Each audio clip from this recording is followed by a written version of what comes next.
Bom, eu fiquei um mês sem postar vídeo aqui no YouTube e esse vídeo não tem roteiro nenhum. Eu meio que tirei umas férias forçadas devido a problemas que eu tive com a monetização do canal, mas que foram resolvidas graças a Deus. E durante esse um mês que eu fiquei de meio que uma férias forçada, eu fiz um negócio que eu não fazia há anos, cara. Que era tirar um tempo que não seria pra eu trabalhar num hobby. Porque todo hobby que eu pegava pra mim, basicamente eu queria transformar aquilo num serviço. E desde a época da música, cara, a música antes era um hobby pra mim, hoje em dia é meio que um aprendizado contínuo, tá virando quase uma profissão já a música pra mim.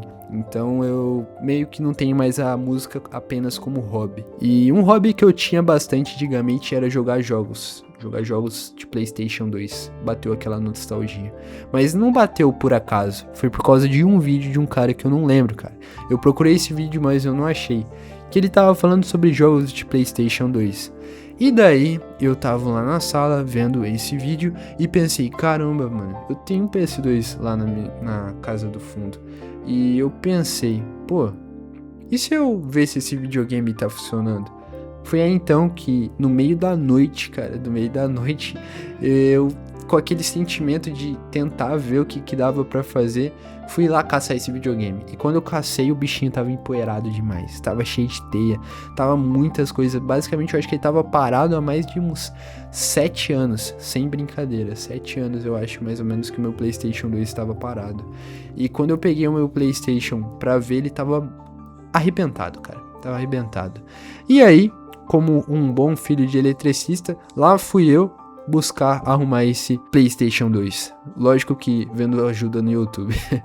Bom, eu filmei todo esse processo, desde como eu arrumei o PlayStation 2 até a absurda jornada para conseguir jogar jogos na novas TV que tem hoje em dia. Então eu vou contar um pouquinho aqui e eu espero que vocês gostem desse vídeo. Ele tá meio fora do tema, mas eu queria muito fazer um vídeo sobre isso, porque é algo que me interessou bastante.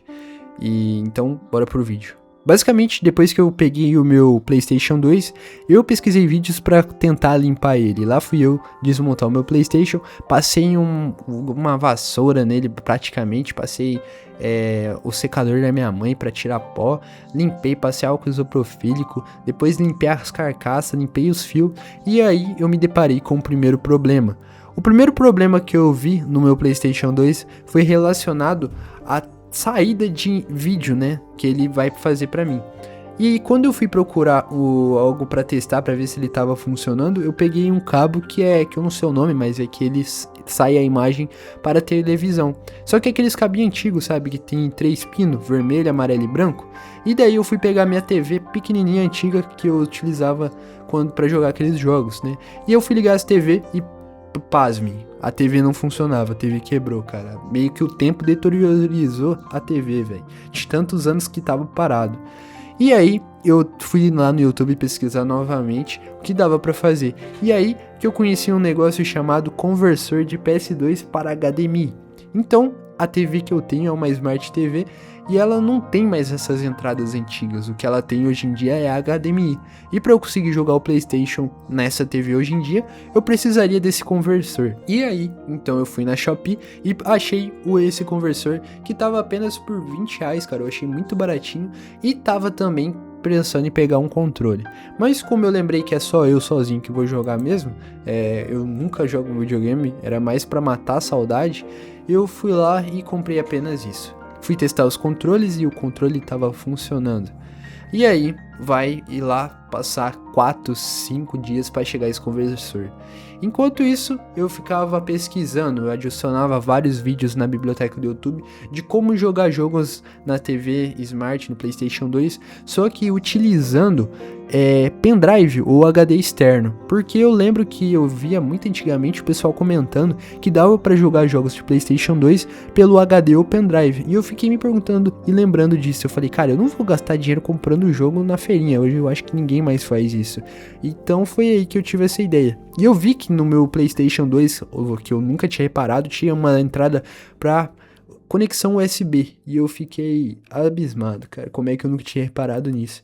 Acontece que o PlayStation 2 foi lançado nos anos 2000, então em 2023 ele tem 26 anos, cara, de idade. Tá bem velhinho já esse videogame. E por ser velhinho, ele tem que funcionar nas coisas, tipo, utilizando algumas gambiarras, né? Mas vamos confiar que hoje em dia ter DVD pra jogar videogame, principalmente de PlayStation 2, não é algo que vai ser tão legal, por causa que os discos que eu tinha antigamente dos meus jogos estavam todos arranhados. Mas aí chegou o meu conversor, e fui lá eu ligar na TV e adivinha, funcionou, e eu joguei aquele jogo chamado Dark Cloud 2, que mais pra frente eu vou falar e guarda esse assunto. Quando eu joguei Dark Cloud 2, a imagem tava muito perfeita, tava legal demais, cara. Eu consegui e eu fui percebendo que dava pra jogar. Só que aí quando eu comecei a evoluir no jogo, parou, velho. Parou o jogo, ficou congelado na tela e ficou um barulho por um tempão. E eu falei, tá, e agora? O que dá pra fazer? Lógico que jogar por HD. Por que jogar por HD? Porque HD, ele não risca, tá ligado? Ele não risca. E ele tem mais armazenamento, sem falar que ele roda mais rápido que um pendrive, né?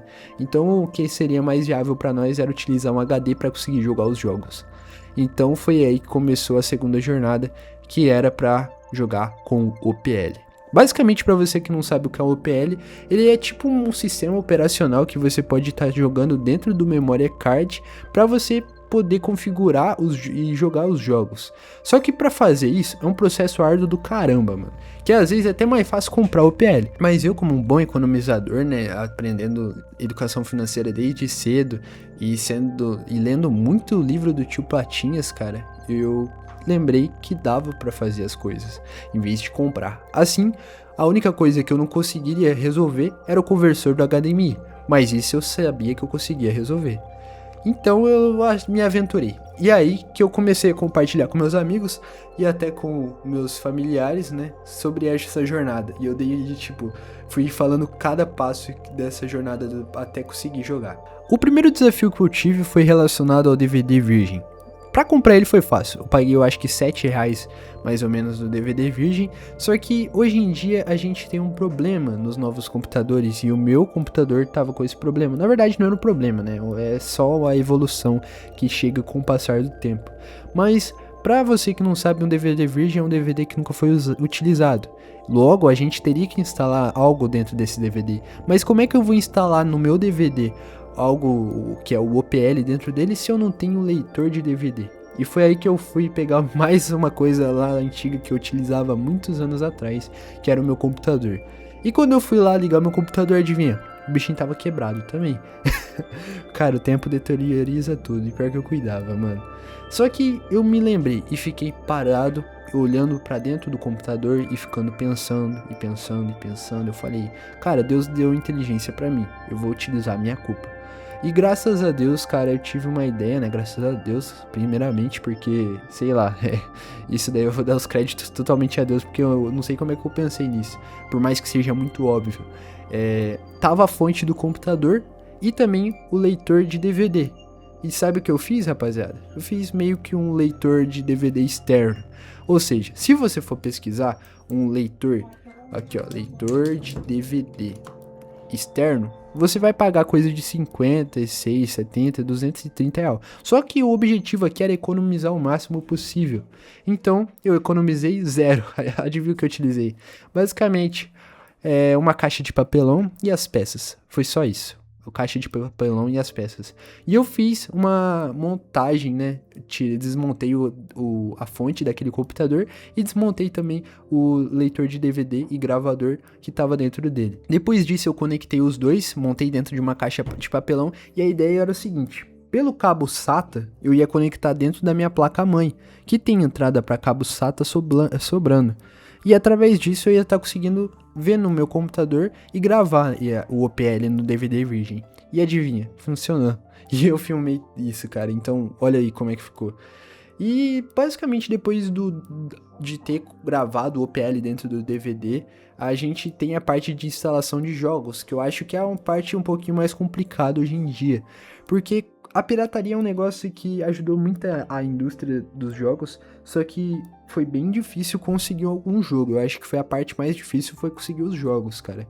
E eu consegui o mesmo jogo que eu tava jogando lá anteriormente, que foi Dark Cloud 2. E depois disso eu passei pro meu HD externo, e assim só que eu tive que formatar o HD externo também em FAT32 para aguentar mais capacidade para novos jogos. Depois disso, a gente vai passar pro PlayStation 2. E passando pro PlayStation 2, com DVD Virgin, ele vai utilizar o disco óptico do PlayStation 2 e fazer essa cópia de arquivos para dentro do meu memory card que estava limpo. Assim que eu limpei o memory card e passei tipo um novo sistema operacional para dentro dele, eu configurei o meu OPL dentro do memory card, para então, enfim, eu conseguir jogar os jogos que estavam no leitor pelo leitor USB, né, que estava no meu HD externo. E graças a Deus funcionou, cara. E aí que chega a segunda parte, a parte de aproveitar o jogo. E, vou falar um negócio pra você, era um sentimento que eu não sentia há muito tempo. Poder jogar um jogo. Pra quem trabalha com computador, pra quem trabalha com edição de vídeo, pra quem trabalha com programação, eu acho que o que você menos quer fazer no seu tempo livre pra se divertir é jogar na frente de computador. E por mais que antigamente eu conseguia jogar muitos jogos na frente de computador, hoje em dia não é um negócio que me chama tanta atenção. E essa teoria de que a gente tem que consumir vários jogos todos os dias, esse é um novo jogo na Steam, eu vou ter que resgatar, eu não me adaptei muito bem com isso, e pra mim não faz muito sentido eu ficar adaptando um jogo que eu nunca vou jogar. Pra que eu vou ter vários jogos, sendo que eu sei que eu não vou ter tempo pra nenhum jogos dele, e se eu tiver tempo, eu não vou conseguir me sentir à vontade na frente de um computador pra poder jogar, já que o computador virou meio que uma tela para trabalhar e estudar. Basicamente, para mim, é só isso. Eu não consigo mais jogar na frente do computador, tipo, um pouquinho de paz. Para eu ter um pouquinho de tranquilidade, para eu saber que eu tô ali só para jogar, é relaxando, é na sala, na frente de TV com videogame. Eu acho que por isso que se chama videogame, computador é computador, né? E a explicação vem daí, porque videogame é pra você jogar, pô. Computador, na teoria, o computador não foi feito para jogar jogo, né, cara?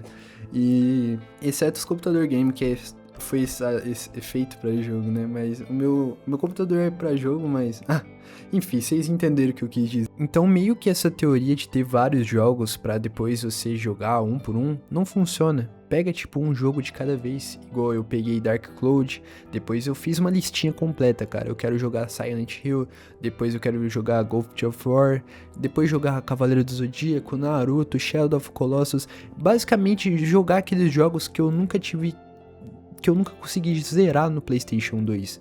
GTA San Andreas também, porque GTA San Andreas foi o primeiro jogo que eu zerei na vida, mas que inclusive foi no computador.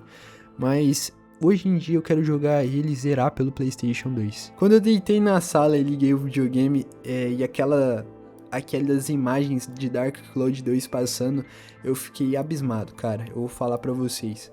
A qualidade daquele jogo é extraordinária, velho. Sabe por quê? Por causa que a primeira coisa que eu reparei é que eu não sabia como jogar. E sabe, eu tinha um problema com isso. Pra eu jogar o jogo, eu tive um problema sinistro, cara, porque eu não sabia me adaptar. Eu peguei o controle e não consegui jogar, sabe? Eu não conseguia sair do lugar. Só que eu falei, calma, eu não vou desistir, mano, eu vou aprender a jogar esse negócio. E é jogo pra criança, sabe? Eu tava com dificuldade. Eu acho que eu fiquei tantos anos sem jogar algo, que quando eu fui pegar o controle pra jogar, eu meio que estranhei. Então, com muito esforço, eu tive que jogar esse jogo. E o melhor é que esse jogo tava em inglês. Só que como é um jogo mais pra criança, lógico que a linguagem dele vai ser mais simples. E lá, quando eu era criança e joguei Dark Cloud pelo DVD, eu não conseguia evoluir. Só que nesse caso eu consegui. E eu fui acompanhando a história. E eu fiquei muito tentado pra caramba, pra pegar o Dark Cloud e zerar, só pra trazer um vídeo pra vocês sobre esse jogo. Só que eu me lembrei que eu ia fazer a mesma coisa que eu ia fazer, que eu já fiz muitas vezes, de pegar algo que eu gosto e transformar em trabalho. E eu falei, cara, Dark Cloud até que pode virar um vídeo algum dia, mas no momento eu vou deitar aqui no sofá, vou pegar esse controle e vou aproveitar pra mim mesmo, antes de tentar fazer para os outros aproveitarem como entretenimento. E eu sei que é muito legal isso, eu sei que é bastante interessante essa parte. E o que mais me chamou a atenção foi também os gráficos. Eu fiquei me perguntando como é que aquilo lá conseguia jogar. Como é que aqueles gráficos são os mesmos depois de 26 anos? Como é que aquele pequeno videogame consegue ter um processador que aguenta aquilo lá, cara? Que tem uma história, que tem cutscene, que consegue entregar um negócio de qualidade, pô.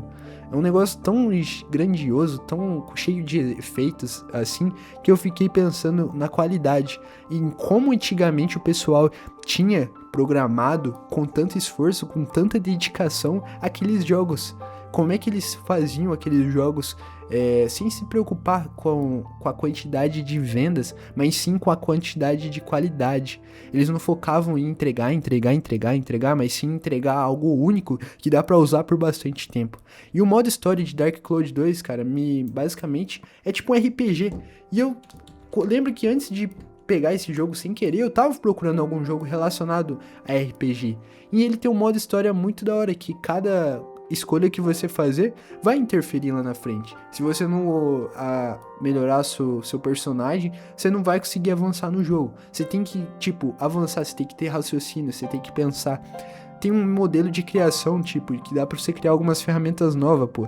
Dá pra você escolher personagem, a mecânica pra você bater nos personagens, pra você lutar, é completamente incrível, cara. Pra um jogo dos anos 2002, pô. Dark Cloud teve remake pro PlayStation 4 e muita gente faz. E eu fiquei me pensando sobre isso, cara. Basicamente, mano, eu fiquei abismado com essa experiência. Eu só queria trazer isso pra vocês porque foi algo que me mexeu muito comigo. E como eu fiquei mais ou menos um mês sem postar vídeo, eu achei que seria interessante trazer um pouquinho dessa experiência pra vocês. Foi muito legal poder viver isso e ainda poder vivenciar. O meu PlayStation tá ali instalado e eu sempre, quando eu tenho tempo, lógico que eu fiquei tentado a jogar todo dia, mas porque matei aquela vontade. Eu não sabia mais como era jogar videogame, eu não tinha mais interesse. Mas quando eu voltei, quando eu me adaptei, aquela paixão por antigamente voltou em mim. E pra ser sincero, era muito melhor do que eu imaginava. Sem falar que o processo todo pra eu conseguir jogar foi muito incrível. Passar por todas essas dificuldades, ter os raciocínios, ter que esperar encomenda chegar, ter que buscar CD, ter que formatar, ter que meio que fazer um sistema operacional para instalar e ver tutorial no YouTube. Foi uma jornada muito pequena, mas grandiosa, que eu podia ter experimentado. Eu queria deixar os créditos nesse vídeo para vários canais do YouTube, principalmente entre eles foi o do Lima 112. O Lima 112 foi um dos caras que ajudou a gravar esse vídeo e que me ajudou a voltar no meu sonho, cara. Eu até comentei no vídeo dele e expliquei tudo isso que eu falei pra vocês. Bom, só queria deixar os créditos pra ele, agradecer por esse tempo que vocês esperaram com paciência. Eu espero que o canal volte a crescer igual tava antes. E é isso, meu nome é Matheus. Se você gostou do vídeo, deixa esse like, compartilha com os amigos, inscreva-se no canal para novos vídeos. E é isso, falou!